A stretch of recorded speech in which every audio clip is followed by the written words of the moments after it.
Welcome friends. तो आज हम पेपर 803 डीएलएड फर्स्ट ईयर का पेपर कोड 803 प्रारंभिक बाल अवस्था और परिचर्या और शिक्षा पर जो है इम्पोर्टेंट क्वेश्चन करने वाले हैं, जो कि 2025 में आए हैं। 2020 से लेकर 25 तक जितने भी क्वेश्चन आए हैं, मैं उनकी एक सीरीज चला रहा हूँ जिसमें एमसीक्यूज को हम देखते हैं। तो इसमें कुल लेकर 2025 से 20 से लेकर 2025 तक जो 15 एमसीक्यू क्वेश्चन हर सेट में आए हैं, उन सबको मैंने एकत्रित किया है, सबको ऑब्जेक्टिव फॉर्म में बनाया है ताकि समझने में और याद रखने में आसानी हो सके।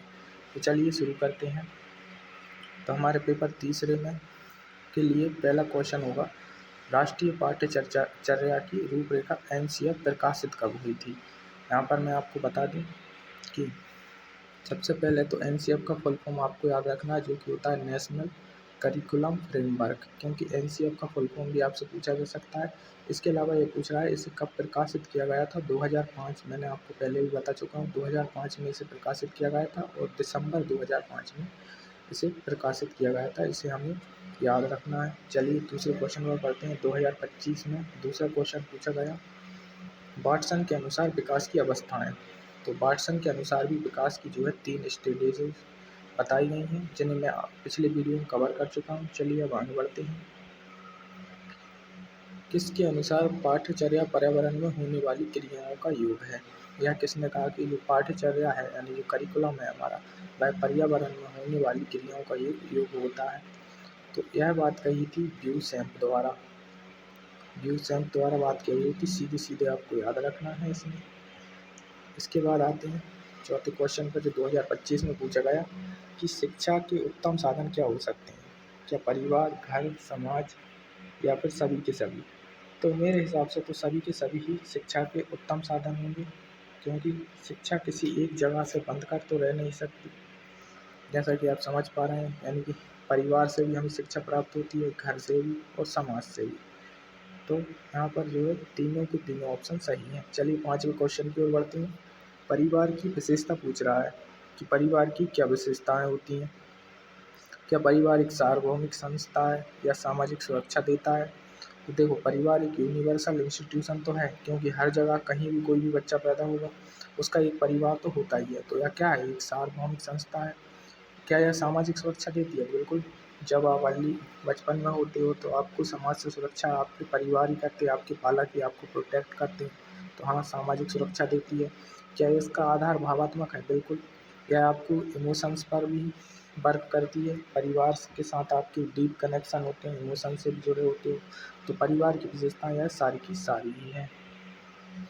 छठवें क्वेश्चन की ओर बढ़ते हैं। एमपीडीएलएड 2025 में पूछा गया, the first school of child development is. बालक के लिए विकास की पहली पाठशाला क्या होगी। तो यहाँ पर फिर से परिवार आएगा, और एक क्वेश्चन तो भाई हजारों बार रिपीट हो चुका है। क्योंकि आपको नहीं पता हो तो बता दूं कि आपकी जो है बाल अवस्था या बाल विकास से संबंधित 2 पेपर होते हैं, एक 801 और एक 803।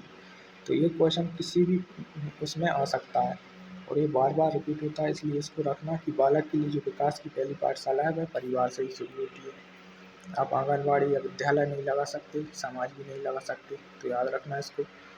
अब पूछ रहा है कि जो राधा कृष्णन आयोग है इसका गठन कब हुआ था।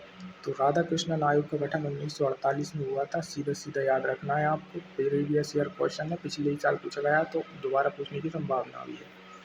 इसके बाद पूछ रहा है, वैलेंटाइन ने खालिस्तान को एक आदर्श अवस्था माना है। शिशु अवस्था को, बाल अवस्था को, किशोर को या फिर प्रौढ़ावस्था को। तो यहाँ पर देखो, आप जो ऑप्शन हटा सकते हो, तो मेरे हिसाब से तो किशोर अवस्था कोई आदर्श अवस्था नहीं हो सकती, क्योंकि या तो उथल पुथल और तनाव से भरी है। इसके अलावा शिशु अवस्था मुझे वो भी नहीं लग रही। हालांकि एक बार मैं आंसर चेक करता हूँ। सॉरी, शिशु अवस्था ही इसका सही आंसर है, मुझे थोड़ा डाउट हो रहा था। तो जो आदर्श अवस्था मानी गई है वह शिशु अवस्था को ही माना गया है। तो आप उस पर ध्यान दीजिए कि जो शिशु अवस्था है वही आदर्श अवस्था के रूप में मानी गई है।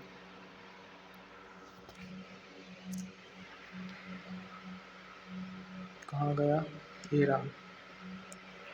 तो जो हमारी शिशु अवस्था है उसी को जो है आदर्श अवस्था माना है किसने, वैलेंटाइन ने। सीधा सीधा क्वेश्चन आपको याद रखना पड़ेगा। कि वैलेंटाइन द्वारा शिशु अवस्था को ही एक आदर्श अवस्था के रूप में माना गया है, शैशव अवस्था को। चलिए आगे बढ़ते हैं अगले क्वेश्चन की। अगला क्वेश्चन है कि किशोर अवस्था की अवधि खालिस्तान वर्ष तक होती है, यानी कि जो टीनेज होता है, टीनेज कब से शुरू होता है? तो 10 से 15 तो होगा नहीं, क्योंकि 10 में तो हम बाल्यावस्था में होते हैं, जब हम 10 वर्ष के होते हैं तब हम बाल्यावस्था में ही होते हैं, तो ये तो हो नहीं सकता। 12 यानी 12 से 18 बिल्कुल हो सकती है, 5 से 12 नहीं होगी क्योंकि 5 में भी बाल्यावस्था होती है, और 18 से 25 तो एडल्टहुड प्राप्त कर चुके होते हैं, यानी बड़े हो चुके हैं, तो ये भी नहीं हो सकता। तो जो किशोर अवस्था की अवधि है वह 12 से 18 वर्ष मानी गई है। कई बार ऑप्शन के अकॉर्डिंग भी सेट करनी होती है, कहीं 13 से भी शुरू हो सकती है, तो उसको आपको ऑप्शन के हिसाब से देखना होता है। चलिए आगे बढ़ते हैं। अब ये पूछ रहा है कि ECCE कंसेप्ट फर्स्टली पब्लिश्ड, जो ECCE का कंसेप्ट है सबसे पहले कहाँ पर आया था या कहाँ से प्रकाशित हुआ था? तो नेशनल एजुकेशन पॉलिसी 1986 में ECCE का कंसेप्ट सबसे पहले आया था। सीधा सीधा याद रखिएगा आप इसको, 2025 में ही पूछा गया क्वेश्चन है। 2025 में पूछा गया है कि what is required as in ECCE admission, ECCE में एडमिशन के लिए रिक्वायर्ड एज क्या हो सकती है? तो यह एज है 3 से लेकर 6 साल के बच्चों के लिए, यानी कि ECCE का कंसेप्ट कब आया? 1986 में आया, इसको भी याद रखना। और इसके लिए जो एज होती है वह 3 से लेकर 6 वर्ष के बच्चों के लिए ECC होता है। ठीक है, ECC का ही हमारा ये पेपर है, और इसमें ECC से रिलेटेड क्वेश्चन आना तो लगभग तय होता है। Early childhood care and education से संबंधित होता है। ठीक है, तो इसका फुल फॉर्म भी पूछा जा सकता है आपसे, तो उसको भी आप रखना। हालांकि ये तो आपका सब्जेक्ट का नाम ही है, तो फुल फॉर्म तो आप बना ही दोगे इसका। चलिए आगे बढ़ते हैं। कितने वर्ष के बालकों को आंगनबाड़ी में शिक्षा दी जाती है? तो क्या 0 से 3 वर्ष या 2 से 6 वर्ष? देखो 10 वर्ष वाला होगा नहीं, 6 से 12 होगा नहीं, क्योंकि यहाँ तो स्कूल ही जाने लगते हैं, और जब बच्चा ही है तब भी शायद नहीं होगा। तो यहाँ पर 2 से लेकर 6 वर्ष के बच्चों के लिए बनाई गई है आंगनबाड़ी की व्यवस्था। ये तो आप देख कर भी आराम से हटा सकते हो उसको, ऑप्शंस को। भाषा विकास का पहला चरण पूछ रहा है, क्या होगा? क्या लेखन से शुरू होगी, पठन से शुरू होगी, रोने से शुरू होगी, या बोलने से शुरू होगी? तो यहाँ पर जो रोना लिखा है, इसके साथ आपको दिखा रहा होगा बबलिंग। तो भाषा विकास का पहला चरण यदि सीधे सीधे बताऊँ मैं, तो वो बबलाने को ही माना जाता है। जब शिशु 6 महीने के लगभग का हो जाता है, उससे ज़्यादा का हो जाता है, तो भाई बबलाना शुरू कर देता है, बा बा बा दा दा दा, इस प्रकार के शब्दों का जो बोलना शुरू कर देता है, वही भाषा विकास का पहला चरण माना जाता है, बबलाना। तो इसके अलावा लेखन, ये तो बहुत लेट आएगा, जब आप बोलना सीखोगे इसके बाद ही तो आपका लेखन, और पठन तो और भी लेट आएगा, या लेखन और पठन में से कोई पहले भी आ सकता है, लेकिन ये आएंगे तो लेट ही। और बोलना भी बाद में ही आएगा, जब आप बबलाना सीख लोगे इसके बाद ही तो बोलने पर आ पाओगे। तो रोना, क्राइंग, बबलिंग क्या है? भाषा विकास का पहला चरण है। 2025 में एक और क्वेश्चन पूछा गया, जो कि हमारा 14वां क्वेश्चन होगा, कि पाठ्य योजना में सहायक सामग्री कौन सी हो सकती है? जब हम लेसन प्लान बनाते हैं तो उसमें जो सहायता करने वाली सामग्री क्या हो सकती है? श्याम पट बिल्कुल हो सकता है, चार्ट और मॉडल बिल्कुल हो सकते हैं, किताबें बिल्कुल हो सकती हैं। तो इसमें सभी आएगा, यानी कि ये पूछ रहा है कि जब हम पढ़ाने के लिए बच्चों के लिए कोई लेसन प्लान तैयार करते हैं, तो उसमें हम किस किन चीज़ों की सहायता लेते हैं? तो बोर्ड की तो सहायता लेंगे ही, चार्ट मॉडल की लेंगे ही, किताबों की लेंगे। इसके अलावा कई टूल्स हैं जिनका हम उपयोग कर सकते हैं, जो कि आप सिचुएशन यानी कि ऑप्शंस के अकॉर्डिंग सोच कर लगा सकते हो। तो यहाँ पर आप आसानी से सवाल कर सकते हो। विद्यालय शब्द की उत्पत्ति कहाँ से हुई है? लैटिन रूट से हुई, ग्रीक से हुई, इंग्लिश से हुई? अब चूंकि यहाँ पर कंफ्यूजन हो सकती है, हिंदी में विद्यालय लिखा है तो आपको इंग्लिश में भी देखना होगा क्या विद्यालय ही लिखा है। तो जी हाँ, जब इसका इंग्लिश कन्वर्ट वो देखेंगे हम, तो उसमें भी विद्यालय लिखा है, यानी कि वास्तव में वह विद्यालय शब्द ही पूछ रहा है। तो विद्यालय शब्द के लिए तो हम संधि में पढ़ते ही हैं कि जब विद्या में आलय को जोड़ते हैं तो विद्यालय बन जाता है। यहाँ पर जो कौन सी संधि होती है? आ और आ मिलकर बड़ा आ बनते हैं, ये दीर्घ स्वर्ग संधि होती है, इसको हम बार बार पढ़ चुके हैं। तो इसको क्या है? विद्यालय होगी। हाँ, यदि यहाँ पर लिखा होता which word is origin word of school, तो फिर थोड़ा प्रॉब्लम आती, क्योंकि फिर वो हो सकता है स्कूल के बारे में पूछ रहा हो, तो फिर हम लैटिन वगैरह उस पर सोचते। लेकिन यहाँ पर इंग्लिश और हिंदी दोनों में ही विद्यालय लिखा है, तो हम विद्यालय पर ही सोचेंगे। फिर कहाँ से इसकी उत्पत्ति हुई? तो विद्याधन आलय से विद्यालय की उत्पत्ति हुई, संस्कृत से हुई। सिंपल है। चलिए 2024 के क्वेश्चन देख लेते हैं। अभी 15 क्वेश्चन जो कि वन वर्ड में भी आए होंगे, ऑब्जेक्टिव में भी आए होंगे या जोड़ी में आए होंगे, वो हम कर चुके हैं। अब हम देखते हैं 2024 में आए हुए 15 MCQs को। तो 2024 में पूछा गया कि सामाजिकरण की परिभाषा बताओ, यानी कि जो सामाजिकरण है उसकी क्या परिभाषा हो सकती है। तो क्या सामाजिक मानदंडों को सीखने की प्रक्रिया है, तो हाँ एकांत में रहना, ये नेगेटिव हो जाएगा। समाज से एकांत में रहने का क्या संबंध है। समाज तो तभी बनेगा ना जब उसमें ज़्यादा व्यक्ति होंगे, एक से अधिक व्यक्ति होंगे, कम से कम एक से तो अधिक होना, एक से अधिक तो परिवार हो जाता है और कई परिवार मिलकर समाज बनाते हैं, तो ये तो हो ही नहीं सकता। शारीरिक व्यायाम का सामाजिकरण से कोई संबंध नहीं है। इसके अलावा केवल व्यक्तिगत, केवल जहाँ लगा है वो नेगेटिव अपने आप हो जाता है, तो ये तीन तो वैसे ही हटा है और सीधा आएगा अपना क्या है, सामाजिकरण की परिभाषा सामाजिक मानदंडों को सीखने की प्रक्रिया। और आप अब इसकी परिभाषा यदि एक वाक्य में आती है तो अपने हिसाब से भी लिख सकते हैं, जो आपको उचित लगे, क्योंकि नंबर आपको उस पर भी मिल जाने हैं। चलो आगे बढ़ते हैं। 24 में पूछा गया अगला क्वेश्चन है समावेशी शिक्षा का क्या आशा है, यानी इंक्लूसिव शिक्षा। इंक्लूसिव शिक्षा वह शिक्षा होती है जिसमें सभी वर्गों को एक साथ समाकर पढ़ाया जाता है। तो विशिष्ट वर्गों के लिए इसकी सुरक्षा देना समावेशी शिक्षा कैसे हो सकता है, यानी कि किसी विशेष वर्गों के लिए सिर्फ शिक्षा दी जाए। मान लो अब ये विशेष वर्गों में हम समझ सकते हैं कि अमीर लोगों को ही अकेली शिक्षा दी जाए, या हो सकता है सिर्फ विकलांगों को शिक्षा देने की बात कर रहा हो, तो ऐसा तो नहीं हो सकता। तो ये वाला ऑप्शन नहीं हो सकता। बिना किसी भेदभाव के सभी बच्चों के लिए शिक्षा ये हो सकता है। केवल लगा है तो गलत होगा। केवल विकलांग बोला ना, यानी कि सिर्फ विकलांगों को शिक्षा देना समावेशी शिक्षा कैसे हो सकता है, सभी को देना है, नॉर्मल लोगों को भी, विकलांग लोगों को भी। क्या प्रतिभाशाली बच्चों को शिक्षा देना, ये भी गलत हो जाएगा। और फिर बाकी की जो एवरेज औसत लोग हैं या औसत से कमजोर लोग हैं, भी कहाँ जाएँ यदि प्रतिभाशाली बच्चों को ही हम शिक्षा देंगे तो। समावेशी शिक्षा में सबको समाना है, यही इसका वो होता है मतलब। तो बिना किसी भेदभाव के सभी बच्चों के लिए शिक्षा देना ही क्या है, समावेशी शिक्षा है। चलिए अगला क्वेश्चन देखते हैं। बाल श्रम का कोई एक कारण बताना है हमें। तो बाल श्रम किस कारण से होता है, क्या गरीबी से होता है, बिल्कुल होता है। स्कूल जाने से कैसे होगा बाल श्रम, नहीं होगा। मैदान में खेलने से कैसे होगा, नहीं होगा। शौक से माता पिता की मदद करने से भी बाल श्रम नहीं होता, वो तो बच्चे की खुद की जो इच्छाएं होती हैं उनके जरिए होता है। यदि बच्चा थोड़ी बहुत माता पिता की मदद कर रहा है तो उसमें कोई गलत बात नहीं है, लेकिन गरीबी बाल श्रम का एक मेन कारण बनती है। इसके अलावा अशिक्षा, सबसे बड़ा कारण तो बाल श्रम का अशिक्षा ही कहलाएगी। अशिक्षा से ही तो गरीबी आती है, तो ऐसे आप समझ सकते हैं। 24 में पूछा गया क्वेश्चन और हमारी सीरीज का 19वां क्वेश्चन आता है कि वैश्वीकरण का कोई एक प्रभाव बताना है। ये भी क्वेश्चन बार बार रिपीट हो रहा है। मैं इतने सारे MCQs को बार बार देख रहा हूँ, इकट्ठा कर रहा हूँ, तो इसमें वैश्वीकरण में कम से कम 5-6 बार देख चुका हूँ। तो वैश्वीकरण को आप एक बार यदि समझ नहीं पाते हैं तो एक बार अच्छे से समझ कर जरूर जाना। तो क्या है, वस्तुओं और सेवाओं का मुक्त आवागमन। हाँ वैश्वीकरण में वैश्वीकरण में हाँ वस्तुओं और सेवाओं का मुक्त में आवागमन हो जाता है एक जगह से दूसरी जगह। सांस्कृतिक अलगाव लाएगी, बिल्कुल नहीं। सांस्कृतिक अलगाव से तात्पर्य है अलग अलग संस्कृतियों को अलग अलग मान के चलती है, तो नहीं ऐसा नहीं होता है।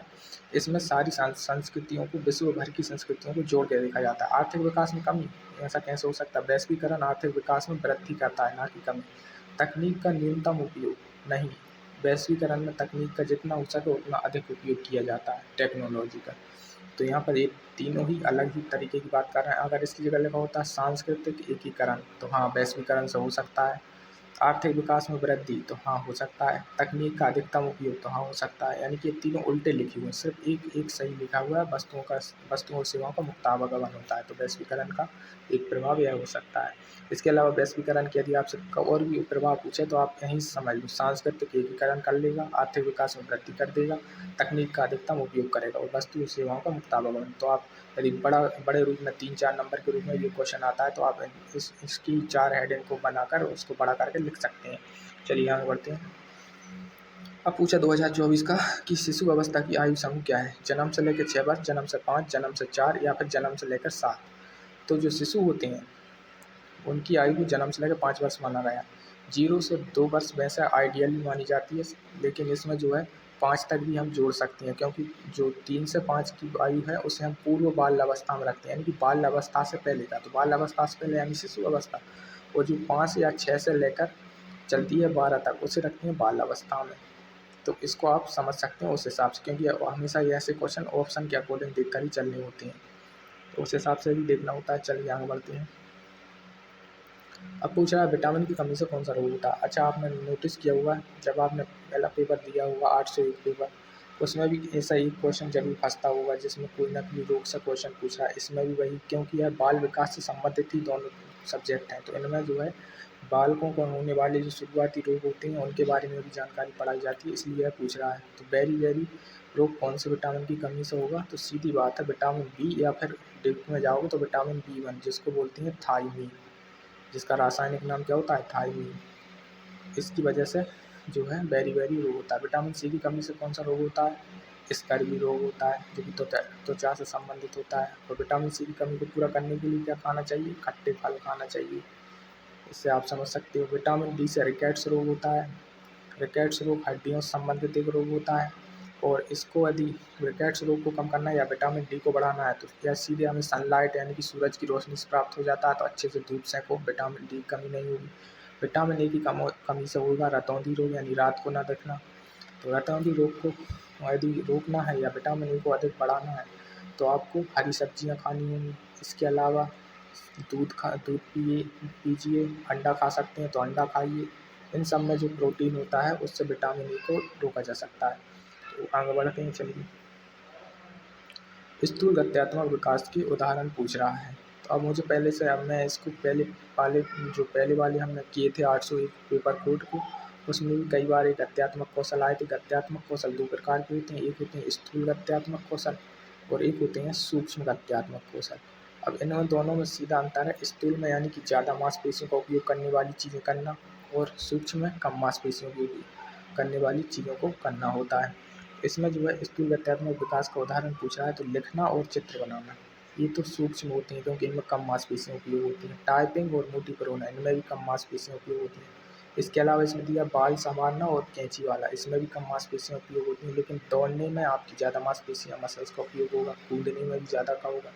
यानी कि आप ऐसे भी समझ सकते हो जिन काम को करने से आप बहुत जल्दी थक जाती हो, सांस भरने लगती है, फूलने लगती है सांस, वो सब स्थूल गत्यात्मक कौशल है। और जिन कामों को आप घंटों घंटों बैठकर कर सकते हो आसानी से, वो सब सूक्ष्म गत्यात्मक कौशल है। जैसे आप लिख भी सकते हो, चित्र भी बना सकते हो, टाइपिंग भी कर सकते हो कंप्यूटर पर, मोतियों की माला भी पिरो सकते हो, बाल भी संवार सकते हो, कैंची से काट भी सकते हो कोई चीज़। लेकिन आप दौड़ने में ज़्यादा समय तक नहीं दौड़ सकते, कूदने में आप ज़्यादा जंप नहीं कर सकते, तैरने में आप ज़्यादा नहीं तैर सकते, आप थकोगे एक समय पर आकर। साइकिल चलाने में तो ऐसा होता है। चलिए, तो 24वें क्वेश्चन की ओर बढ़ते हैं, 23वें क्वेश्चन की ओर आते हैं। बाल अधिकारों के हनन का मुख्य कारण पूछ रहा है। गरीबी, रटना, खेल खेलना, अशाब्दिक संप्रेषण। तो जो बालक के अधिकार हैं जो शुरुआत से मिले जाएंगे, शिक्षा का हो गया, अच्छी एजुकेशन, अच्छी परवरिश आदि, इन सब के हनन का मुख्य कारण क्या होगा? गरीबी से बड़ा कोई कारण हो सकता है क्या?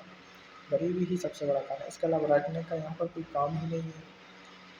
और खेल खेलना ये तो अच्छी बात होनी चाहिए। और अशाब्दिक संप्रेषण यानी कि नॉन वर्बल कम्युनिकेशन, इसका यहाँ कोई लिंक ही नहीं बैठ रहा। तो क्या है? गरीबी अकेला है जो बाल अधिकारों के हनन का मुख्य कारण बन सकती है। चलिए, 24वें क्वेश्चन की ओर आते हैं। 2024 का 24वां क्वेश्चन है, अशाब्दिक संप्रेषण की विधि यानी कि जो नॉन वर्बल कम्युनिकेशन है जिसमें हम बोलते नहीं हैं और संचार यानी बात करते हैं, तो उसकी जो एक मेथड की बात कर रहा था, कहानी सुनाना। तो आप मुझे अब सीधा बता सकते हैं कि कहानी सुनाने में तो जो है शब्दों का उपयोग होता ही है। लेक्चर दो किसी को, उसमें भी शब्दों का उपयोग, हाव भाव और चेहरे के भाव ये हो सकता है क्योंकि इसमें शब्दों का उपयोग नहीं हुआ है, यानी उसने अशाब्दिक पूछा है ना, सीधी बात।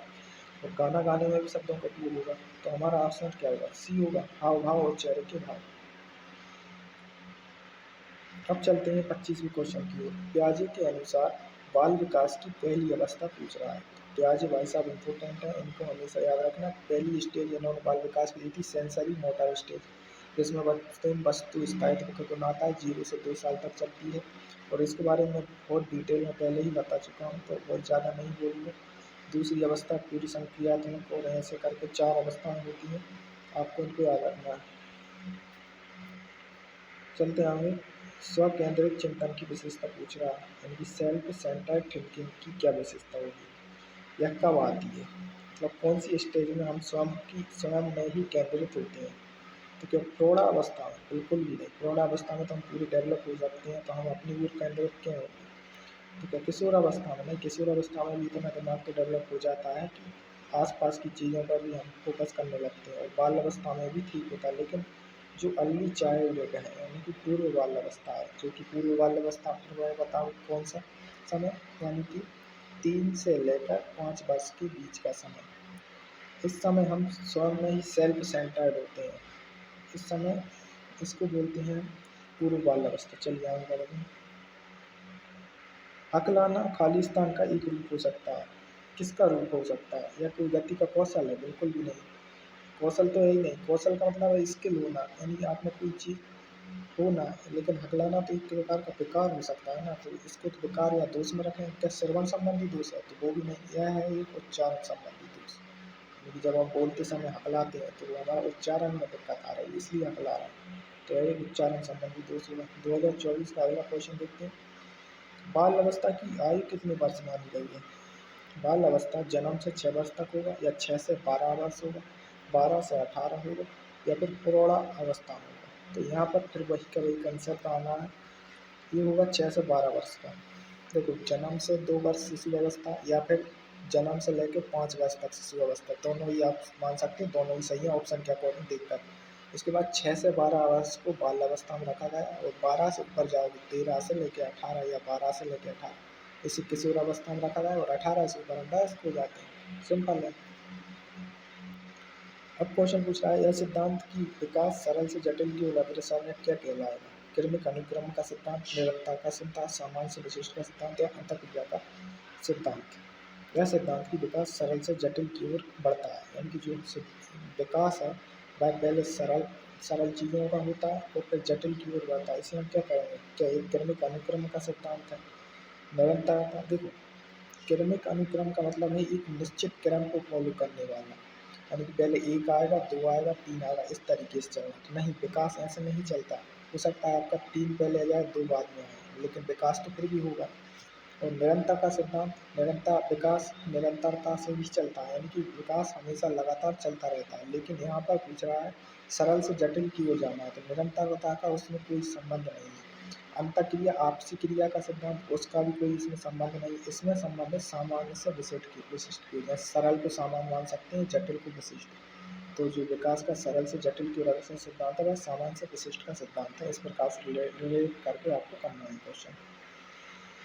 अब पूछ रहा है विटामिन ए की कमी से होने वाला रोग। अभी मैं पहले ही बता चुका हूँ विटामिन ए की कमी से कौन सा रोग होता है? रतौंधी का रोग होता है। और ये बार बार क्वेश्चन आता है। बेरी विटामिन B1 की कमी या विटामिन बी की कमी से, जिसे हम बोलते हैं थायमीन रासायनिक नाम के रूप में, स्कर्वी यानी विटामिन सी की कमी, खट्टेपन खाओ, रिकेट्स यानी विटामिन डी की कमी, सनलाइट लो। तो इस प्रकार से आप सारे को डिकोड कर सकते हो। बहुत सिंपल होते हैं ये वाले क्वेश्चन। अब चलते हैं 2023 में आए हुए उन 15 या 18 क्वेश्चन को जो MCQ के रूप में आए थे। तो पहला है व्यवहार संबंधी कठिनाई का प्रकार पूछ रहा है, यानी कि type of behaviour related problems. तो बिहेवियर में प्रॉब्लम कैसे आ सकती है, उसके प्रकार के बारे में पूछ रहा है। व्यवहार की आवृत्ति से बिल्कुल आ सकती है, व्यवहार की तीव्रता से बिल्कुल आ सकती है। इसमें दोनों ही ऑप्शन सही हैं। आप इसको सीधा सीधा याद रखना कि व्यवहार संबंधी कठिनाई 2 प्रकार की हो सकती है, व्यवहार की आवृत्ति और व्यवहार की तीव्रता। अगले पर आते हैं, व्यवहार के कारण व्यवहार में परिवर्तन ही सीखना है, या परिभाषा किसने दी थी? अब इसमें परिभाषा पूछिए स्किनर, गिलफोर्ड और कार्लविन गेट्स। तो यहाँ पर आंसर हमारा है गिलफोर्ड। तो गिलफोर्ड ने यह परिभाषा दी थी। सीधा सीधा याद रखना कि व्यवहार के कारण व्यवहार में परिवर्तन ही सीखना होता है। यह बात किसने बोली? गिलफोर्ड ने बोली। अब आते हैं अगले क्वेश्चन पर। प्रतिदिन योजना में गतिविधि होनी चाहिए। जो प्रतिदिन की हम डे टू डे प्लान करते हैं, डेली प्लानिंग करते हैं, उसमें कौन सी एक्टिविटी होनी चाहिए? हाथों की क्रिया की, मस्तिष्क की क्रिया की, जिज्ञासा की क्रिया की। तो सिंपल सी बात है, सारे के सारे सही हैं, सारे के सारे लगा। तो हाथों की क्रिया करना रोज, अच्छा आप एक बार सोच कर देखो, हमें रोज की प्लानिंग करनी है बच्चों को डेवलपमेंट के लिए, तो क्या उन्हें हाथों को क्रिया नहीं कराएंगे? क्या उनके हाथों को कमजोर रखना है? नहीं रखना। क्या उनकी मस्तिष्क की क्रिया नहीं कराएं? क्या हम उन्हें दिमागी रूप से कमजोर रखना चाहते? नहीं रखना चाहते, तो मस्तिष्क का भी उपयोग करवाएंगे। और क्या उनमें क्यूरियोसिटी को नहीं डेवलप करें? क्योंकि जब तक बच्चे में कोई चीज़ के लिए जिज्ञासा उत्पन्न नहीं होगी, जब तक बच्चा उसको अच्छे से सीख नहीं पाएगा। तो ये तीनों ही पॉजिटिव पॉइंट हैं, तो सबके सब आ जाएंगे इसमें। चलो आगे बढ़ते हैं। अब पूछा है अवलोकन की परिस्थिति है, यानी कि जो सिचुएशन ऑफ ऑब्जर्वेशन है वो क्या है? अवलोकन का समय, अवलोकन की विधि, छात्रों की संख्या। तो अवलोकन की जो परिस्थिति है उसमें अवलोकन के लिए समय भी होता है, अवलोकन की विधि भी होती है, और छात्रों की संख्या भी होती है। तीनों ऑप्शन इसके सही है। इसको आप थोड़ा ध्यान देकर पढ़ लें। अगला क्वेश्चन पूछ रहा है ट्रावेल की शिक्षा दर्शन पर आधारित विद्यालय कौन सा है। तो ये क्वेश्चन भी बार बार आता है। किंडर गार्डन, जो किंडर गार्डन आपने बार बार सुना होगा, किंडर गार्डन यह जो है ट्रावेल के दर्शन, ट्रावेल ने जो शिक्षा दर्शन दिया उस पर आधारित विद्यालय है। इसको आप सीधा सीधा याद रखना, ट्रावेल के जरिए किंडर गार्डन जो है अस्तित्व में आया। चलिए आगे बढ़ते हैं। पियाजे के अनुसार औपचारिक क्रियात्मक अवस्था क्या होगी। तो इसमें दिया 7 से 11, 11 से 15, 2 से 7 और 5 से जन्म। तो देखो, औपचारिक संक्रियात्मक अवस्था पियाजे की आखिरी स्टेज होती है। इसके लिए चाहिए 11 से 15 वर्ष की आयु। और जो शुरुआती संवेदी गामक होती है उसके लिए 0 से 2 चाहिए। ये तो बहुत सिंपल होता है, बार बार आता है तो आपको याद ही होगा। शिक्षण आयु में खालिस्तान गतिविधि सम्मिलित होती है, यानी कि activity which include in teaching strategy. तो उसमें क्या होता है, गृह कार्य देना। देखो, गृह कार्य देना हमेशा याद रखना। हम जो है डीएलएड कर रहे हैं और प्राइमरी एजुकेशन की बात करते हैं, तो प्राइमरी लेवल पर नेशनल एजुकेशन पॉलिसी बोलती है कि बच्चों को होमवर्क नहीं देना है, यानी कि होमवर्क देना एक नेगेटिव कार्य है, इसको भूलना नहीं है, इसको हमेशा याद रखना। कहीं भी ऑप्शन में आपको गृह कार्य देना है तो बच्चों को गृह कार्य देना, समझना कि वो नेगेटिव रूप में लिखा है, पॉजिटिव चीज़ नहीं है, वो अच्छी चीज़ नहीं है। इसके अलावा सोना, सोने का इसमें कोई संबंध नहीं। सोना अच्छा भी हो सकता है, बुरा भी हो सकता है। यदि आप ज़्यादा सो रहे हो, जितनी आपकी रिक्वायरमेंट है उससे ज़्यादा, तो वह आपके लिए आलस का काम कर रहा है, तो वो बुरा भी है। और यदि आप टाइम टू टाइम सो रहे हो तो वो अच्छा है, लेकिन बात डेली दिनचर्या है तो उसका इससे कोई लेना देना नहीं है। शिक्षण के लिए हमें सबसे ज़रूरी है अवलोकन, यानी ऑब्जर्वेशन। शिक्षण आयु में ऑब्जर्वेशन की आवश्यकता होती है। चलिए आगे बढ़ते हैं। बालक के विकास की पहली पाठशाला पूछ रहा है। नर्सरी, विद्यालय, परिवार। फिर से वही घुमा फिरा के क्वेश्चन आ गया। ये बहुत क्वेश्चन, ये क्वेश्चन बार बार आता है, इसको हमेशा याद रखना। बालक के विकास की पहली पाठशाला परिवार ही होती है। क्या होती है? परिवार। कपड़े पहनने का कौशल कौन सी उम्र में डेवलप हो जाता है। तो अब यहाँ पर थोड़ा आप खुद से भी लगा सकते हो। आपके घर में छोटे बच्चे होंगे तो आप खुद से लगा सकते हो। क्या 2 साल का बच्चा खुद से कपड़े पहन लेता है? 10 साल तो बहुत ज़्यादा का हो जाता है, तो वो तो पहन ही लेता है। 6 साल का बच्चा भी ठीक ठाक अच्छा हो जाता है। और यहाँ पर थोड़ा डाउट हो सकता है आपको 6 और 4 साल में, तो आप याद रखना सीधा सीधा 4 वर्ष में जो है बच्चे में कपड़े पहनने की जो स्किल है वह खुद से आ जाती है, यानी खुद से वह कपड़े पहन सकता है अपने। अब आते हैं 2023 के अगले क्वेश्चन पर, जो था एक गामक अधिगम क्या है। अब गामक डायनेमिक्स से मतलब है जिसमें मसल्स का ज़्यादा उपयोग होता है, उसी को गामक कहेंगे मेरे हिसाब से, तो वही होना चाहिए। हाँ ठीक है। तो देखिए, क्या बैठने में ज़्यादा मसल्स का उपयोग हो रहा है? बैठने में आप घंटों बैठे रहो, आप क्या थक जाओगे? नहीं। सोचने में नहीं, कोई मसल्स उपयोग नहीं हो रही, सिर्फ दिमाग की कसरत हो रही है। लेकिन तैरना ऐसी चीज़ है, वही की वही बात आ गई जो स्थूल गत्यात्मक कौशल में थी, वही यहाँ पर गामक अधिगम को आप समझ सकते हो, यानी डायनेमिक लर्निंग को समझ सकते हो, यानी कि जिसमें हम मसल्स का उपयोग कर ज़्यादा करके सीख रहे हो किसी चीज़ को, चाहे वो साइकिल चलाना हो, दौड़ना हो, जंप करना हो, ये सब गामक अधिगम है। ठीक है। तो सोना दिया है, सोने में तो और क्या ही, सोना तो एक तरीके से आराम करना ही होता है। चलो आगे बढ़ते हैं। अगला क्वेश्चन है संज्ञानात्मक विकास के जनक कौन माने गए। तो ये क्वेश्चन तो जो भी डीएलएड कर रहा है बहुत आसानी से बचा सकता है। संज्ञानात्मक विकास आ जाए, सीधा सीधा प्याज या जीन प्रोजेक्ट को लगा दे। 2023 में एक और क्वेश्चन पूछा गया कि सामाजिक अंतःक्रिया में द्वितीयक उद्दीपक का उदाहरण बताना है। तो सामाजिक अंतःक्रिया से क्या मतलब है, जो सोशल इंटरेक्शन होता है हमारा समाज के साथ, हम जो क्रिया करते हैं आपस में, जो व्यवहार संबंध बनाते हैं समाज में, उसमें जो द्वितीय का चीज़ें होंगी वो क्या होंगी? भाषा। बिल्कुल, भाषा एक द्वितीय है। आप इसको ऐसे समझ सकते हो, यदि आपको कोई लैंग्वेज नहीं भी आती है, जैसे आप किसी ऐसे स्टेट में उसमें राज्य में चले जाते हो जहाँ पर हिंदी नहीं बोली जाती है, तो क्या आप वहाँ के लोगों से सामाजिक अंतःक्रिया नहीं कर पाओगे? आप साइन लैंग्वेज या किसी भी तरीके से आप उनसे जो है अंतःक्रिया कर सकते हो। तो भाषा भी एक द्वितीय उद्दीपक के रूप में काम करता है। हाव भाव बिल्कुल करते हैं। गेस्चर अभी मैंने बताया। साथी का समूह, यानी कि ग्रुप हो, तो वह भी एक सामाजिक अंतःक्रिया ही है। आपके साथ अलग अलग भाषा वाले लोग आपके ग्रुप में हो सकते हैं, या आप उनसे भले ही उनकी भाषा में नहीं बोल पाओगे लेकिन अपनी बात को उनको समझा सकते हो। तो इस प्रकार से ये तीनों ही क्या है, सामाजिक अंतःक्रिया के लिए द्वितीय उद्दीपक के उदाहरण हैं। डॉक्टर मारियो मोंटेसरी ने कौन सा विद्यालय शुरू किया था? तो डॉक्टर मारिया मॉन्टेसरी के बारे में कुछ जान लीजिए। डॉक्टर मारिया मॉन्टेसरी इटली से संबंधित थी और इनके द्वारा जो है चिल्ड्रन होम करके, जो कि उनकी भाषा में बोलेंगे उसे कासा डे बामिनी या बच्चों का गृह हिंदी में बोलेंगे, इसको शुरू किया गया था। तो इनको भी याद रखिए, इनसे क्वेश्चन बनते हैं। इटली से इनका संबंध है, एक बात तो है, क्वेश्चन भी आता मारिया मॉन्टेसरी कहाँ से संबंधित था, तो इटली से। अब आते हैं समेकित बाल विकास सेवाओं की शुरुआत कब की गई? 73 में, 75 में, 78 में या फिर 82 में? तो इसका जो आंसर है वह है 75। सीधा याद रखना है आपको, यदि आपको याद रह जाता है तो एग्जाम टाइम पर। 1975 में समेकित बाल विकास सेवाओं का आरंभ किया गया था। दिन का विवरण विधि का उद्देश्य क्या हो सकता है? यानी कि डे रिकॉर्डिंग मेथड, यानी कि हम ये ऐसा करते हैं कि आज मैं सुबह उठा, मैंने ये किया, फिर मैंने वो किया, इसके बाद मैं वहाँ गया और वहाँ गया, इतने बजे मैंने खाना खाया, फिर सो गया। इस प्रकार का जो डे रिकॉर्डिंग मेथड है, उसका जो उद्देश्य क्या हो सकता है? दैनिक व्यवहार का आकलन करना बिल्कुल हो सकता है। खेल खेलना, इसका खेल से क्या रिलेशन है? सोना, इसका उससे रिलेशन नहीं है। केवल लग गया तो मैसेज नेगेटिव हो गया, हटा। तो फिर आंसर क्या होगा? दैनिक व्यवहार का आकलन करना। इतने ही सिंपल क्वेश्चन आते हैं कुछ, तो बस लॉजिक लगाना है आपको और आसानी से होगा। डीएलएड फर्स्ट ईयर 2022 का अगला क्वेश्चन देखते हैं। अब 2022 के क्वेश्चन यहाँ शुरू हो गए। अब पूछ रहा है कि ECCE, यानी कि जो हमारा सब्जेक्ट जिसका हम पेपर दे रहे हैं उसको ECCE बोलते हैं, किस आयु वर्ग के बच्चों को शामिल किया गया? यानी कि अर्ली चाइल्डहुड में, यानी शुरुआती बाल अवस्था में कौन सी बच्चे शुरू हुए? तो 7 से तो वैसे ही शुरुआत नहीं हो रही, ख़त्म करो। 3 से भी नहीं हो रही, ख़त्म करो। और ना 6 से हो रही। शुरुआत बच्चे की कहाँ से होगी? 0 से 6 पे ही होगी ना। शुरुआत की बात हो रही ना, अर्ली चाइल्डहुड यानी शुरुआती स्टेज से। तो 0 से लेकर 6 को आप आसानी से लगा सकते हैं।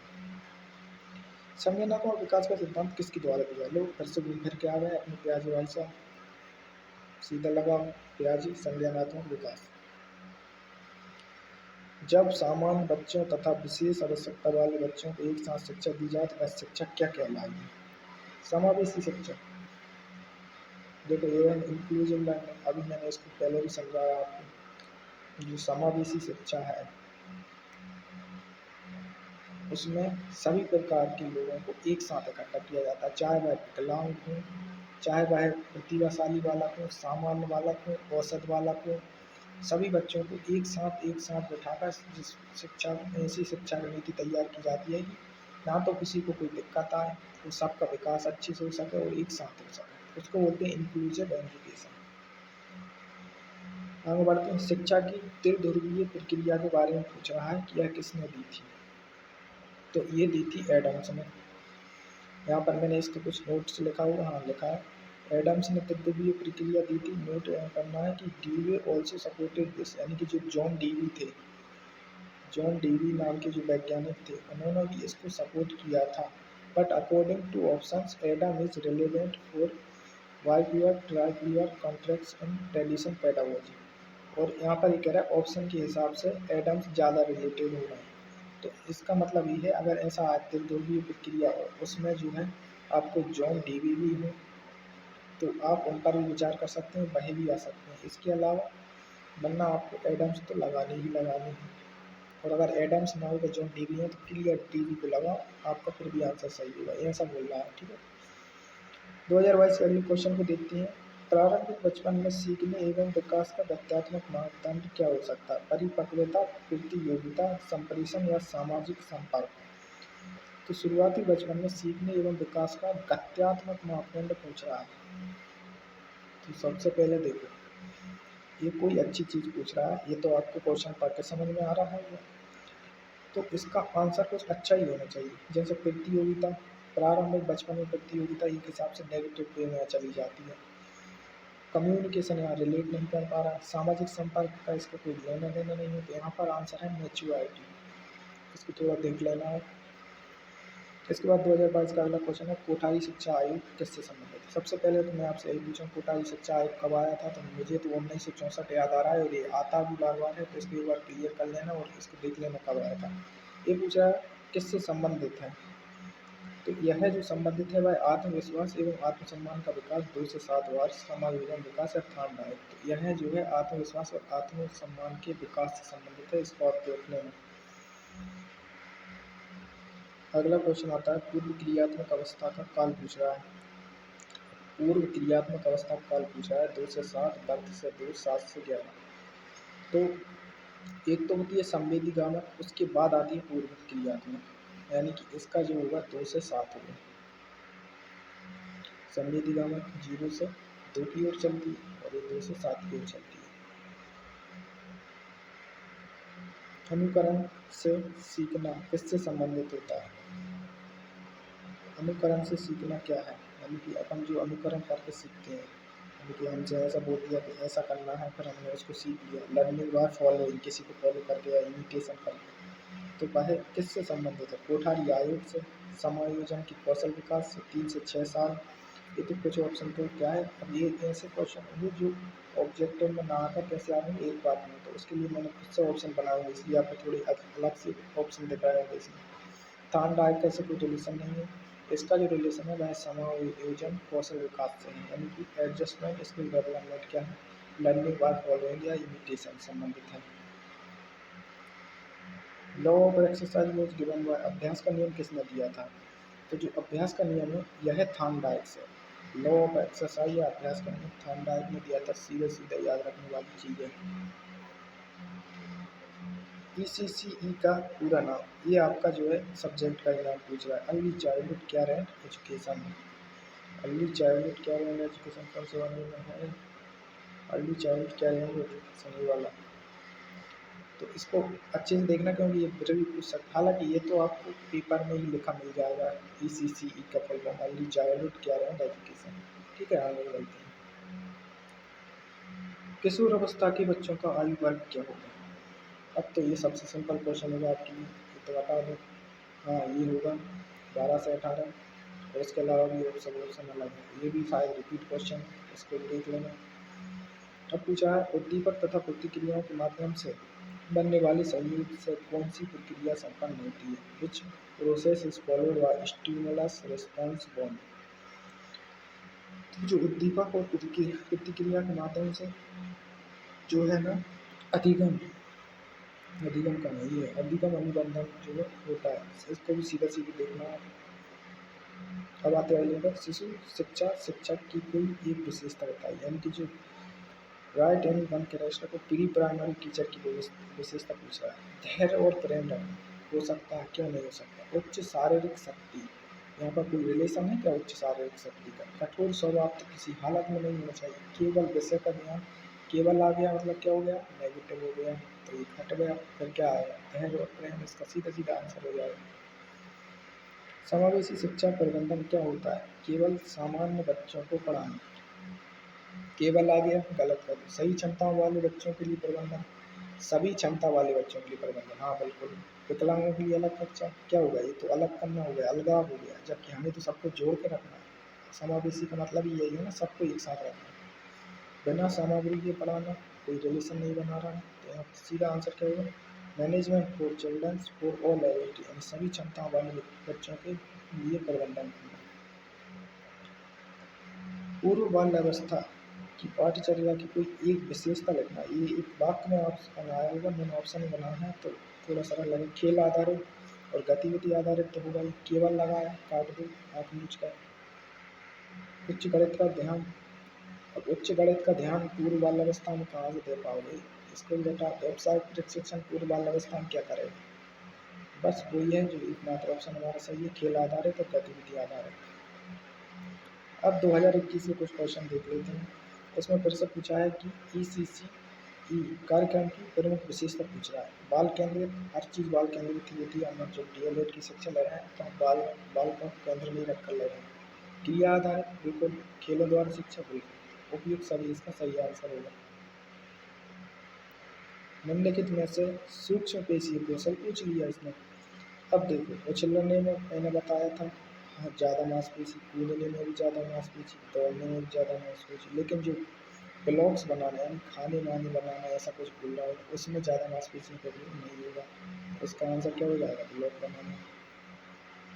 परियोजना विधि के प्रवर्तक के बारे में पूछ रहा है। अभी तो आपको सीधे सीधे याद रखना पड़ेगा कि जो WH के पैट्रिक हैं और परियोजना विधि के प्रवर्तक हैं। WH के पैट्रिक जो हैं परियोजना विधि के ये क्या कहता है प्रोजेक्ट मैटर किसने लाया, तो डब्ल्यू.एच. किलपैट्रिक, सीधा याद रख लो। थॉर्नडाइक का अभ्यास का नियम किससे संबंधित है, फिर से आ गया थॉर्नडाइक का अभ्यास का संबंधित हो गया, एक बहुत इंपॉर्टेंट है, सीधा याद रखना है आपको, प्रत्यक्षीकरण, विकास, सीखने, संप्रेषण। तो जो अब तुम खुद बताओ, ये खुद ही कह रहा है कि अभ्यास का नियम। अब जब हम किस चीज़ का अभ्यास करेंगे, जब कुछ चीज़ का अभ्यास करेंगे तो हम किस लिए कर रहे हैं, सीखने के लिए ही कर रहे हैं। तो थॉर्नडाइक, अब जब आपसे पूछे लॉ ऑफ एक्सरसाइज या अभ्यास का नियम किसने दिया, तो सीधा आपको लगाना है थॉर्नडाइक। और किससे संबंधित है, तो सीखने से संबंधित है। अब जब अभ्यास करोगे तभी आप क्या करते, ज़्यादा से ज़्यादा अभ्यास करोगे तो ज़्यादा सीखोगे, तो सीखने से संबंधित हुआ कि नहीं। मूल्यांकन प्रक्रिया का पहला सोपान पूछ रहा है, परीक्षण करना, परिस्थिति का ज्ञान करना, शैक्षणिक उद्देश्यों का निर्धारण या उपकरणों का प्रशासन करना। यानी कि जो इवेल्युएशन होता है उसकी फर्स्ट स्टेप पूछ रहा है क्या होती है। पहली स्टेप्स क्या होगी, सबसे पहले तो आपको परीक्षण ही करना पड़ेगा ना, तभी तो इवेल्युएट करोगे। परिस्थिति का ज्ञान तो बाद में आएगा जब परीक्षण कर लोगे। शैक्षणिक उद्देश्यों का निर्धारण भी बाद में आएगा।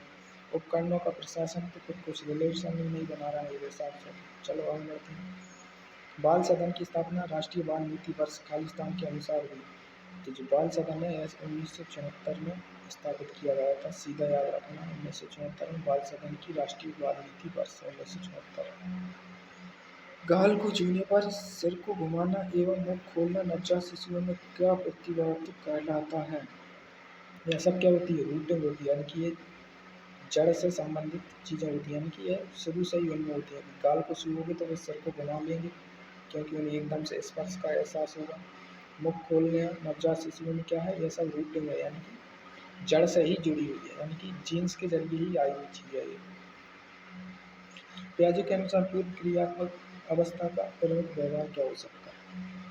पूर्व क्रियात्मक अवस्था का प्रमुख व्यवहार क्या, आत्म केंद्रित बच्चे होंगे, क्या तर्क लगाएंगे, अमूर्त चिंतन करेंगे या वस्तु स्थापित। तो मैंने आपको अभी एक ऑप्शन में पहले ही बताया था।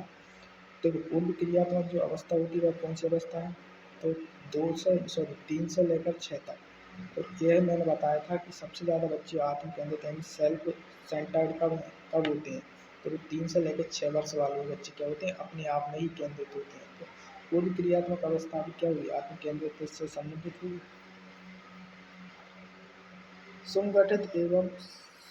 सुसंगठित एवं संदर्भ युक्त पाठ्यचर्या की योजना का प्रमुख सिद्धांत क्या हो सकता है। The main principle of well formed and contextual syllabus is.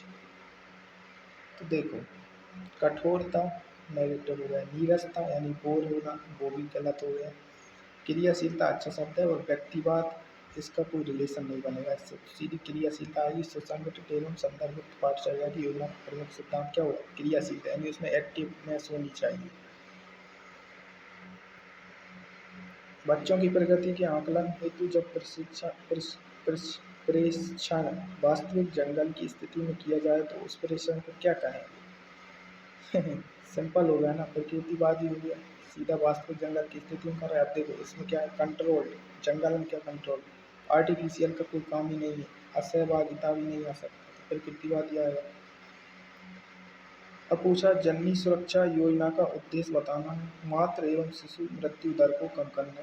बिल्कुल हो सकता है, क्यों नहीं हो सकता। स्कूल की फीस बढ़ाना ये क्या है, सड़क बनाना ये क्या है, क्या हो गया, यही टू रिड्यूस मेंटल हेल्थ। ठीक है आगे बढ़ते हैं। राष्ट्रीय पाठ्यचर्या रूपरेखा यानी कि नेशनल करिकुलम फ्रेमवर्क, इसका फुल फॉर्म भी पूछ सकता है आपसे, नेशनल करिकुलम फ्रेमवर्क, इसको याद रखना। और कौन से वर्ष में प्रस्तावित की गई, तो हमने शुरुआत में ही पढ़ा था दिसंबर 2005। तो ये दोनों ही चीज़ें इंपॉर्टेंट हैं इसके लिए, इसको याद रखना होगा। अब आते हैं गत्यात्मक विकास से क्या आशा हो सकता है। अब जो ही गत्यात्मक विकास जो होते हैं स्थूल और सूक्ष्म दो प्रकार के होते हैं, तो शरीर की गतिविधि और मांसपेशियों पर नियंत्रण, बिल्कुल किताबें पढ़ना, अंग्रेजी बोलना या फिर गणित को हल करना, ये कहीं से रिलेशन नहीं बना रहे। गत्यात्मक विकास वही, एक सूक्ष्म होता है जिसमें कम मांसपेशियाँ, एक स्थूल होता है जिसमें ज़्यादा मांसपेशियाँ, वही होते हैं गत्यात्मक विकास, याद रखना। संतुलित आहार किसे कहते हैं, केवल देखो केवल वालों को तो हाथ मूछ कर हटा दिया करो जब कोई अच्छी चीज़ पूछी जा रही है, जंक फूड पर नेगेटिव है, केवल हटा क्या बचा? आहार जिसमें सभी पोषक तत्व सही अनुपात में। व्यापक आकलन क्या है? What is comprehensive assessment? शैक्षिक और सह शैक्षिक दोनों पक्ष होते हैं। साप्ताहिक परीक्षण होता है, मासिक परीक्षा केवल वार्षिक होता है। असेसमेंट ऑफ बोथ, यानी कि ये दोनों वाला आंसर है इसका। व्यापक आकलन में शैक्षिक और सह शैक्षिक दोनों पक्ष होते हैं। देखो, इसमें बात हो रही टेस्ट की, और हम जो डीएड कर रहे हैं छोटे बच्चों की बात होती है, और उनकी परीक्षा लेना गलत चीज़ होती है। तो ये परीक्षा टेस्ट ये सब गलत हो जाएंगे। थोड़ा लॉजिक लगाओ तो कैसे ही कर लोगे। तो अब क्या बचा? आकलन क्या है? शैक्षिक और सह शैक्षिक दोनों पक्षों का आकलन। ठीक है, तो अब 2020 के कुछ क्वेश्चन और देख लेते हैं। 2020 हमारा लास्ट साल होगा जिसके हम क्वेश्चन देखेंगे। 2025, 24, 23, 22, 21 तक देख लिए, अब 20 के देखते हैं। बालक में स्व की पहचान पूर्णतः स्थापित इस आयु वर्ग में हो जाती है। यानी कि ये पूछा है सेल्फ रिकॉग्नाइज, यानी वह खुद की पहचान कौन सी आयु में बना लेता है। तो पहले ही मैं बता चुका हूँ 3 से 5 वर्ष, यानी कि सेल्फ सेंटर्ड हो जाता है बच्चा, यानी कि आत्म केंद्रित हो जाता है ना इसमें। तो जब वो आत्म केंद्रित होगा तभी तो अपनी पहचान बनाएगा। तो स्व की पहचान का मतलब वही है उससे, यानी कि 3 से लेकर 5 वर्ष की अवस्था में। यानी कि ये कौन सी अवस्था है? पूर्व बाल्य अवस्था। या फिर इसे आप शैशव अवस्था में भी रख सकते हो, यदि आप उसे 0 से 5 मानते हो शैशव अवस्था को, यानी ऑप्शन के अकॉर्डिंग चलती है। अधिगम एक प्रक्रिया है, सतत। देखो, सतत यानी कंटिन्यू, बिल्कुल। लर्निंग हमेशा लगातार चलने वाली प्रक्रिया। सक्रिय, हाँ बिल्कुल एक्टिव होती है। अब आप मुझे सुन रहे हो तो आप एक्टिव ही हो, आप कुछ ना कुछ तो सीख रहे हो, भले ही पूरा 100% नहीं सीखोगे लेकिन कुछ ना कुछ तो सीख के जाओगे, यानी एक्टिव तो है और लगातार भी चलती है। आप यही नहीं कि इस पेपर पर ही रुक जाओगे, अगले पेपर को करोगे, इसके बाद आप MP टेट भी दोगे, C टेट भी दोगे, उनको भी निकालोगे, उनसे भी कुछ नया सीखोगे। इसके बाद हो सकता है आप फिर किसी सिलेक्शन टेस्ट चयन परीक्षा में बैठो, फिर उसको निकालो। तो यानी कि कंटिन्यूअस चलती है अधिगम लर्निंग। क्या चलती है? कंटिन्यूअस चलती है, एक्टिव रहती है। क्या है? व्यक्तिवादी है। तो हाँ, व्यक्तिवादी से इसका मतलब है अलग अलग व्यक्तियों के लिए अलग अलग हिसाब से हो सकता है। जैसे मेरे लिए लर्निंग क्या हो सकती है कि हो सकता है मैं 2 घंटे में कोई चीज़ सीख पाऊँ, आपके लिए लर्निंग वही चीज़ 1 घंटे में सीख पाऊँ, और कुछ के लिए सीखने की आवश्यकता ही नहीं है, उनके पास पहले से वह ज्ञान है। तो यह हर व्यक्ति के हिसाब से अलग अलग हो सकती है, लर्निंग हर व्यक्ति के लिए अलग अलग हो सकती है। यानी इसमें कौन सा सिद्धांत आ जाता है? व्यक्तिगत भिन्नता का सिद्धांत, यानी व्यक्तिवाद। तो यहाँ पर तीनों ऑप्शन ही क्या सही है। भारतीय नर्सरी विद्यालय का विद्यालय तत्परता कार्यक्रम प्रतिपादित किया गया था किसके द्वारा? तो गिजू भाई की एक पुस्तक याद आती है जो सपने से रिलेटेड है, दिवा स्वप्न। मैंने एक बार इसको किसी उसमें क्लास में स्वप्न दोष बोल दिया था, लेकिन इसका नाम दिवा स्वप्न है। मैं उसके लिए क्षमा चाहता हूँ। दिवा स्वप्न इसका नाम है। गिजू भाई की पुस्तक ये भी पूछी जाती है बार बार। इसके अलावा इन्हें क्या इन्हें बच्चे किस नाम से जानते हैं? तो एक मूंछों वाला कुछ करके होता है, उस नाम से जानते हैं। वो क्वेश्चन भी आता है। इसके बाद यहाँ पर जो हमारा सही आंसर है वो ताराबाई मोदक है, जिन्होंने भारतीय सभी विद्यालय का विद्यालय तत्परता कार्यक्रम लागू किया था। NCERT द्वारा प्रतिपादित मूल्यांकन प्रक्रिया का पहला पद क्या होगा? NCERT की बात कर रहा है यहाँ पर। वो पूछ रहा है कि उसके द्वारा प्रतिपादित मूल्यांकन प्रक्रिया का पहला पद क्या होगा? मूल्यांकन के उपकरण, परिस्थिति का ज्ञान, शैक्षणिक उद्देश्यों का निर्धारण या परीक्षण या टेस्ट करना। इसको तो सीधा हटा, टेस्टिंग बच्चों के लिए नहीं है, गलती होती है हर स्थिति में। ठीक है, इसके अलावा इन दोनों का भी काम नहीं है। इसका जो है डिटर्मिनेशन ऑफ एजुकेशन ऑब्जेक्टिव्स, यानी शैक्षणिक उद्देश्यों का निर्धारण करना ही NCERT द्वारा प्रताड़ित मूल्यांकन प्रक्रिया का पहली स्टेज है। आगे चलते हैं। कौन सा? 79 में हो गया, 80 में बात है। बालक का पोर्टफोलियो विद्यालय में तैयार किया जाता है, किसके द्वारा तैयार किया जाता है? अब इसमें क्या ही सोचना है। बालक का पोर्टफोलियो विद्यालय में तैयार हो रहा है, विद्यालय में कौन है? शिक्षक ही है, तो वही तैयार करेगा ना। पेरेंट्स थोड़ी आएंगे करने के लिए, प्राचार्य का काम है बालक पर ध्यान देना, नहीं उसका काम शिक्षकों पर ध्यान देना है। और विद्यार्थी स्वयं यदि अपना पोर्टफोलियो तैयार करने लगे तो हो गया काम। तो आंसर क्या बचा? एक ही बचा। किंडरगार्टन विद्यालय के जनक द्वारा पूछ लिए गए। अभी मैंने बताया था, सीधी सीधी याद रखना, फ्रॉवेल द्वारा किंडरगार्टन विद्यालय को शुरू किया गया था। या इन्होंने अपने दर्शन में शिक्षा दर्शन में पहली बार इसकी बात की थी। अब पूछा क्रिएटिविटी खेल का उदाहरण पूछा, यानी ये क्रिएटिव गेम के बारे में पूछ रहा है।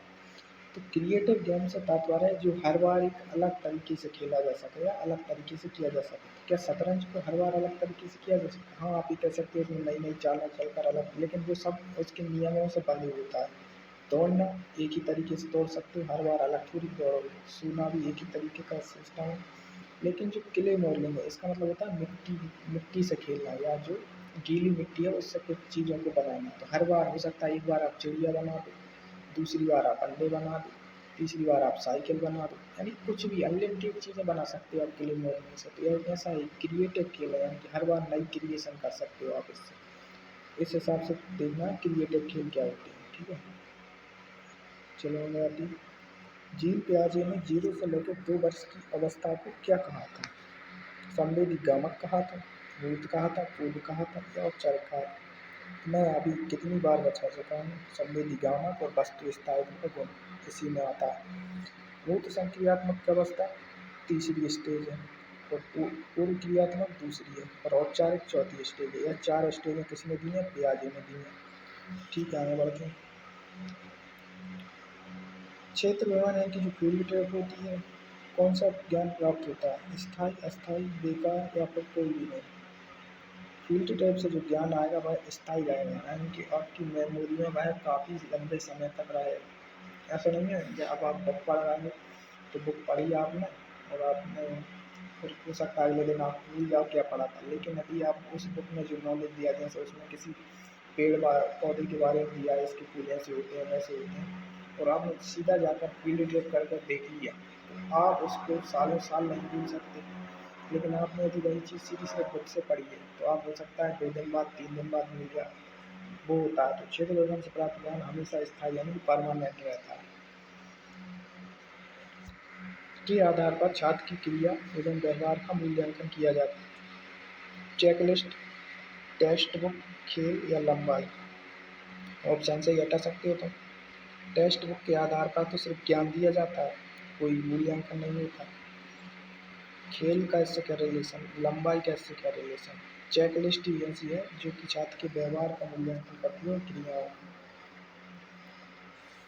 अब 2020 में ECCE का पूर्ण रूप पूछ ही लिया आखिरकार, इन्हें दूसरी तीसरी बार पूछा है ना, यही आपका पेपर है और इसी का जो पूछा है, early child care and education, ये वाला। ठीक है, अगले क्वेश्चन पर आते हैं। आंगनबाड़ी योजना क्या है? ग्रामीण बाल केंद्र, बाल देखभाल केंद्र, वयस्कों के लिए कॉलेज है, केवल खेल है, केवल बाल अब ऐसे ही हट गया, वयस्कों का इसमें काम नहीं है, तो बचा क्या है? आंगनबाड़ी में जाते हैं, आंगनबाड़ी में किस लिए जाते हैं? ग्रामीण लोग जाते हैं अपने बच्चों की देखभाल के लिए, बनाई जाती है उनके बच्चों के लिए। ठीक है, प्रत्यक्षात्मक सीखना किसे कहते हैं? What is perceptual learning? रटना इसमें आएगा क्या? सीधा हटा दोगे आप इसको। सपने देखकर सीखना, इसका क्या रिलेशन है? केवल पढ़ना, केवल लगाया वैसे ही हट गया, क्या हो गया? इंद्रिया और अवलोकन के माध्यम, इंद्रियों और अवलोकन के माध्यम से सीखना क्या है? प्रत्यक्षात्मक सीखना। दीवार पत्रिका क्या है? दीवार पर प्रदर्शित छात्र रचनात्मक कार्य, मेज पर रखी किताब, डिजिटल स्क्रीन या समाचार पत्र? तो इसको सीधा याद रखना, दीवार पर प्रदर्शित छात्र द्वारा जो रचनात्मक कार्य किए जाते हैं वह दीवार पत्रिका आती है। ये सब इसमें नहीं आएगा। 90वां क्वेश्चन और शायद आखिरी क्वेश्चन भी भाई, इसमें पूछा गया है कि 3 वर्ष की आयु के किन्हीं 2 सूक्ष्म पेशीय कोशिकाओं के नाम बताइए। सूक्ष्म होनी चाहिए पहली चीज़, तो ऐसे इसे तुम बना लोगे। 3 वर्ष की आयु भूल जाओ, सबसे पहले तो इसमें देखो सूक्ष्म कौन कौन से दिए। दौड़ना कूदना स्थूल है, साइकिल चलाना तैरना स्थूल है, सोना और चलना लिखा है साथ में। चलना कैसा है? स्थूल है, यानी कि बड़ा वाला कौशल है, इसमें ज़्यादा मांसपेशियाँ आती हैं, तो ये भी घट गया। अब बचा क्या? किताबों के पन्ने पलटना और चम्मच का उपयोग करना। तो 3 वर्ष की आयु के लिए यही होते हैं, ऐसे भी याद रख लेना, और यदि आप सिर्फ इससे करोगे तब भी सॉल्व हो जाएगा क्वेश्चन, खत्म। ठीक है, तो ये 90 क्वेश्चन जो है ना, पिछले 6 वर्षों के 15-15 क्वेश्चन, उनको ऑब्जेक्टिव फॉर्म में बनाना काफ़ी मेहनत लगती है। अब मैं आपसे बस इतना ही कह सकता हूँ या रिक्वेस्ट कर सकता हूँ, चैनल को सब्सक्राइब कर लेना मेरे, ताकि मेरी मेहनत का भी मुझे कुछ फल मिल सके। ठीक है, मिलते हैं अगले वीडियो में।